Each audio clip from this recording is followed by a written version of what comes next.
Hoy vamos a repensar el futuro.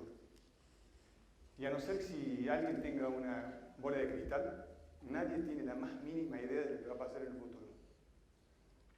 No tenemos esa capacidad de pensar el futuro, pero lo que yo voy a tratar de hacer hoy con mi charla es buscar atrás en el tiempo algunas experiencias que he tenido y las voy a tratar de transmitir con algún mensaje que se dice, que yo digo, el tren no existe.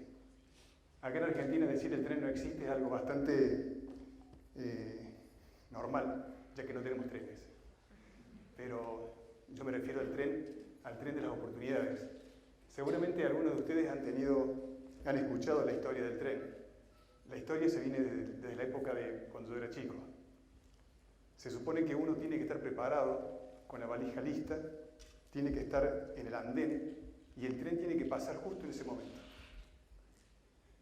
Eso generalmente no sucede así. Entonces, lo que yo les voy a tratar de contar es acerca de esta inexistencia del tren.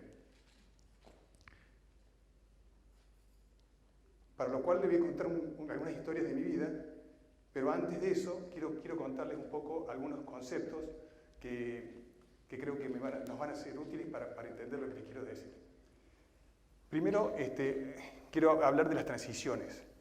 Las transiciones son aquellas situaciones que les pasa a uno, estoy seguro que a más de uno le ha pasado, en donde por alguna razón uno deja de ser lo que era en un tiempo y pasa a ser otra cosa. O sea, son como puntos de inflexión en tu vida. Puede ser cualquier cosa, puede ser un accidente, puede ser algo que te pasó, conociste a alguien. O sea, las transiciones son algo que de alguna manera te sacan de donde estabas y te ponen en otro lugar. Por ejemplo, te sacan de los lugares de confort. Puede ser. Otro concepto que les quiero hablar es acerca de las decisiones, que están vinculadas. Las transiciones con las decisiones tienen una relación entre sí. Una decisión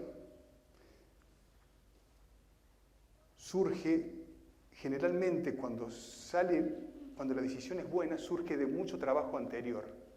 O sea, si uno decide de un día para otro algo que no estaba preparado, generalmente lo que decide sale mal. Cuando uno viene trabajando o viene preparándose con mucho tiempo, viene estudiando, viene trabajando con mucho esfuerzo, y llega el momento, no sé si les ha pasado, llega el momento en que toman una decisión, se dan cuenta que es una decisión clave porque es como rendir un examen. Muchos de acá seguramente son universitarios y rendir un examen les hace algo en la panza. ¿Sí? A mí me ha pasado, siempre me pasa. Esto de sentir de que hay algo importante que estás decidiendo, que es como si fuera un momento, como yo digo que es un examen. ¿Qué te sucede? ¿Por qué pasa? ¿Por qué te das cuenta de que es un momento difícil? Porque esa noche, cuando tomás la decisión, generalmente no podés dormir. Tenés esta cosa de pensar toda la noche acerca de lo que decidiste. Es más, muchas veces, si la decisión es de algo que es muy difícil de realizar, ¿sí? O sea, si pasás a un lugar, una transición difícil, generalmente esa noche pensás, ¿por qué diablos habré tomado esa decisión?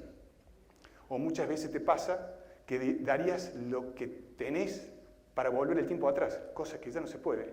Una vez que decidiste y sucedió la transición, pasás a ser otra persona. Todas las decisiones involucran cambios. Y yo les voy a contar un par de historias de mi vida, cortitas, que tienen que ver con las decisiones.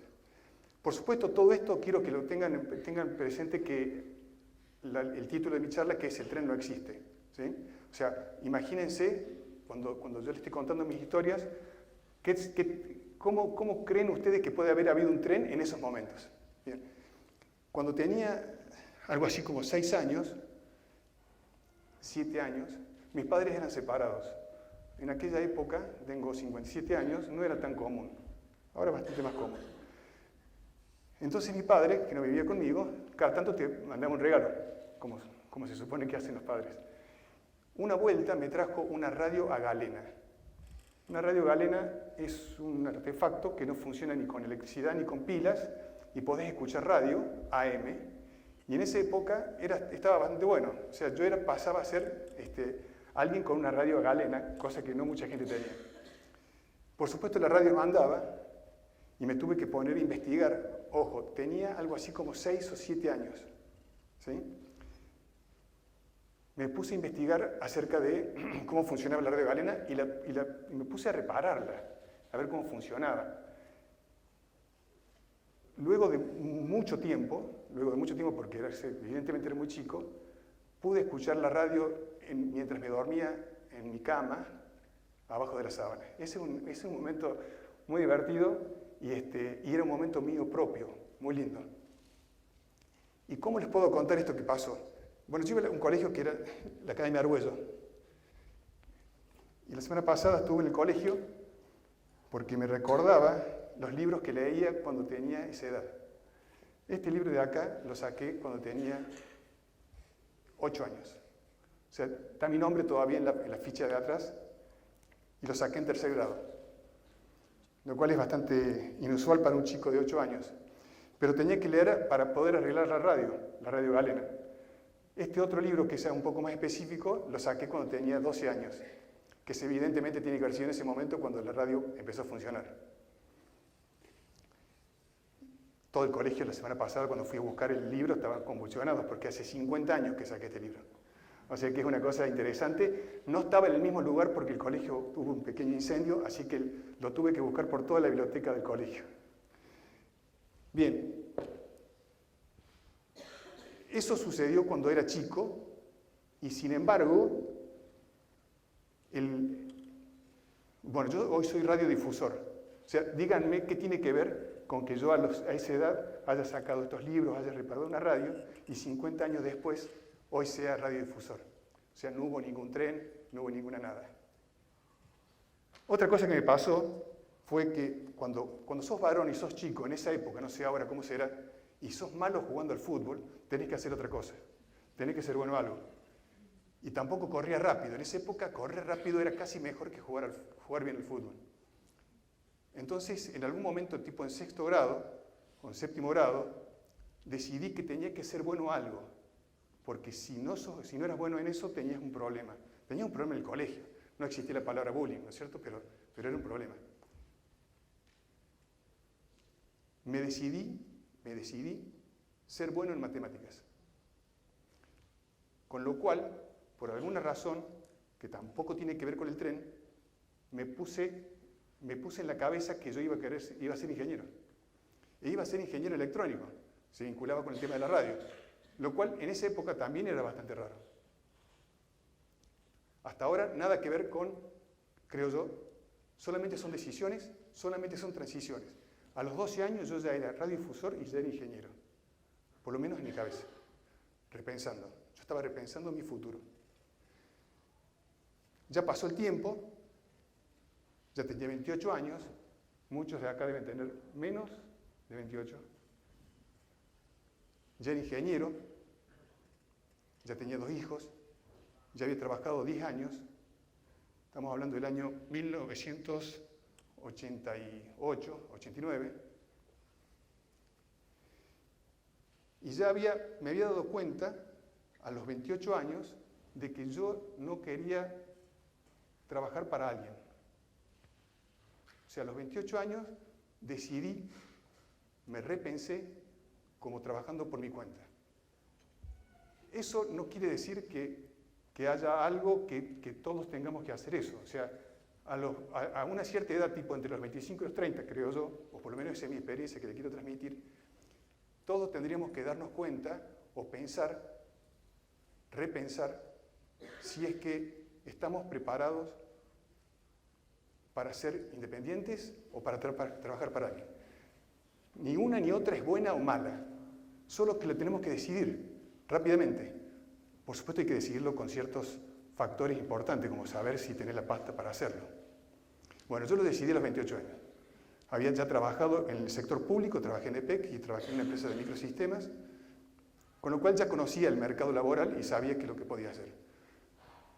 Me puse en la casa de reparación de televisores, lo cual era raro, pero me dije, tengo que hacer algo por mi cuenta.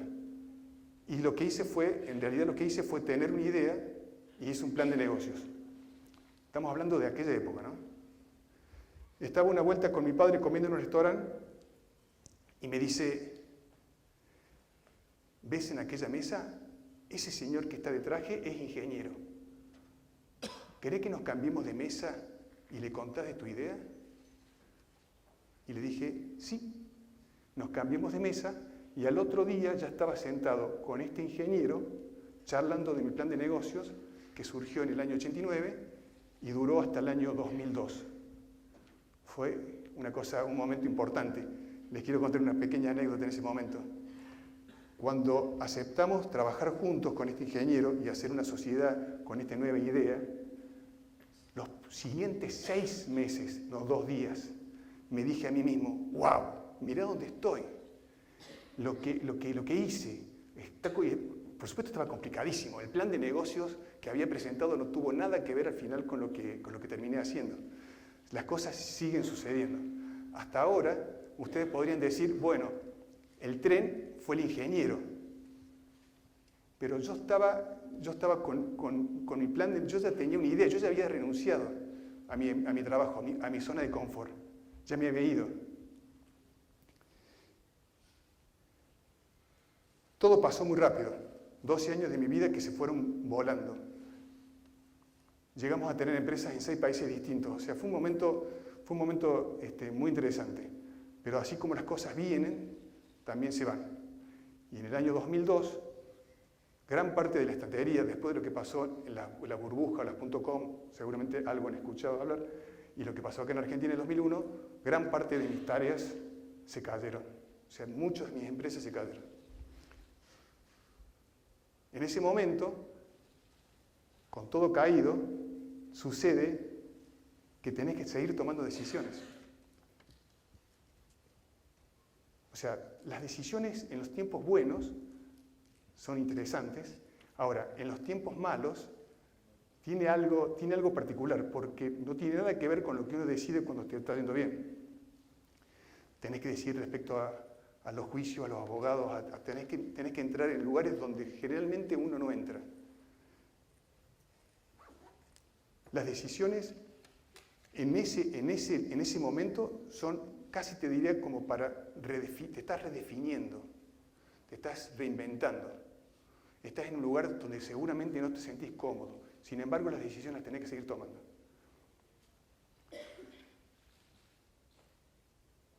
En esos tiempos, año 2000, no se podía hablar de cuando a uno le iba mal. Claro, te va mal, quedás fuera. Estás fuera del circuito. Ahora hay muchos emprendimientos, muchos startups, donde vos podés ir a hablar de lo que te fue mal, contar tu experiencia. Eso también está bueno. En esa época estaba bastante solo. Ahora hay mucha gente que te escucha y hasta te aplaude al final cuando le contás por qué te fue mal. Seguramente tomé muchas malas decisiones. Pero bueno, lo que quiero seguir avanzando con esto es, hay un tema que fue común en todo mi tiempo, en todo mi trabajo, y es el tema del estudio, el trabajo, el esfuerzo, de las decisiones correctas, de tratar de ser, hoy se llama emprendedor. En esa época la palabra emprendedor casi te diría que ni existía. Sin embargo, yo creo que hoy el título es poco importante. O sea, nosotros tenemos que seguir trabajando, tenemos que seguir evolucionando, y a pesar de que somos de distintas generaciones, ustedes acá hay X, Y, Z y Millennials. Yo soy baby bloomer. Los baby boomers son los nacidos hace muchísimo tiempo, ¿sí? Sin embargo, hoy yo sigo buscando ideas, sigo creando nuevos emprendimientos, sigo siendo un emprendedor, y en ese sentido todos estamos en el mismo lugar. O sea, todos compartimos algo, un mismo espacio, y trabajamos casi te diré que para lo mismo. Ustedes creerán que yo tengo un factor estoy un poquito mejor que ustedes porque yo tengo la experiencia, pero no es así. Ustedes son mucho más jóvenes, o sea, ustedes tienen mucho más para hacer que yo. Yo, en este momento, lo que hago generalmente a todas las reuniones que voy es trato de ver lo que ustedes hacen. Y eso está bueno. A pesar de que somos de generaciones distintas, estamos en el mismo lugar, compartimos el mismo sitio. Y así, hoy trato nuevamente como aquella época, como cuando tenía 7 años, o cuando tenía 10 años, cuando tenía 29 años. Hoy me trato de definir, trato de decidir y trato de buscar el mejor camino para todo lo que estamos haciendo. El tren, en realidad, puede ser uno mismo. O sea, uno puede ser a lo mejor el motor de lo que le estoy diciendo, porque en realidad, si no está uno detrás de todos sus proyectos, trabajando, estudiando, decidiendo, buscando, no hay manera que avancen. Entonces, tal vez ustedes sean los motores. De cualquier manera, sigo insistiendo, el tren no existe, tenemos que repensar nuestro futuro, lo tenemos que hacer lo antes posible. Muchas gracias.